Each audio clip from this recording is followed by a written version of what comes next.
அஸ்ஸலாமு அலைக்கும் நண்பர்களே, எல்லோரும் எப்படி இருக்கீங்க? இப்போ நம்ம எங்கே இருக்குன்னு பார்த்தீங்கன்னா, எங்கள் ஊர் நரிப்பூரில் தாங்க இருக்கோம். ஒரு குளத்தாங்கரையில் உட்காந்துருக்கோம். பின்னாடி குளத்தை பார்த்தீங்களா? அதாவது ஒரு காலத்தில் இந்த குளம் எப்படி இருந்துச்சு தெரியுமா? சுத்தமான தண்ணி நிறைஞ்சு வழியும் அப்படியே.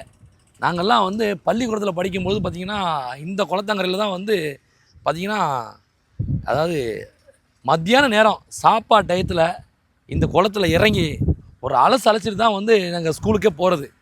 அப்படிப்பட்ட இடம் தான் இந்த இடம். ஆனால் இப்போ வந்து பார்த்திங்கன்னா ஃபுல்லாக பழசாகி தண்ணியெலாம் வற்றி போய் கருமையான நிறத்தில் எதுக்குமே பயன் இல்லாமல் இருக்குது.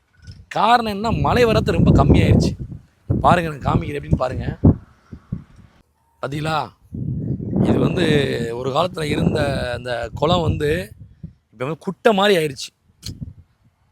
கலரை பார்த்தீங்களா அப்படின்னு சொல்லிட்டு அப்படியே ஃபுல்லாக இருக்குங்க. இது ஃபுல்லாகவே இருக்குது. இந்த பாருங்க, இதில் தான் வந்து நாங்கள் வந்து குளிப்போம். காலையில் ஆனால் போதும் வந்து குளிச்சுட்டு தான் வந்து மறு வேலையை. அந்த மாதிரி இருந்த இடம் தான். இந்த பாருங்கள், அங்கிட்டு ஒரு குட்டை, இங்கிட்டு ஒரு குட்டை. இது எங்கள் ஊர் தாங்க. எங்கள் ஊரில் இந்த மாதிரி வந்து குளங்கள்லாம் காணாமல் போயிடுச்சு. இந்த படித்துறையே பாருங்கள், இந்த பாருங்கள் எப்படி ஆயிடுச்சு பாருங்கள். முன்னாடிலாம் எப்படி இருக்குன்னு தெரியுமா? அந்த படித்துறையெல்லாம் ஃபுல்லாக தண்ணி நிறைஞ்சிருக்கு. என்ன பண்ணுறது, எங்கள் ஏரியாவே வந்து மழை வரத்து கம்மியாகி இந்த மாதிரி ஆயிடுச்சு.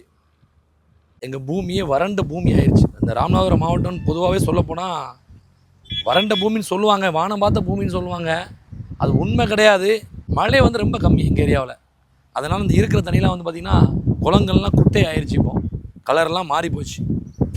உங்கள் ஊரில் எந்தெந்த குளம் இருக்குது, எந்தெந்த ஏரி இருக்குது, எந்தெந்த ஆறு இருக்குதுன்னு சொல்லிட்டு கமெண்ட் பண்ணுங்கள். எங்கள் ஊரில் இந்த தரவை குளம் தான் இருக்குது.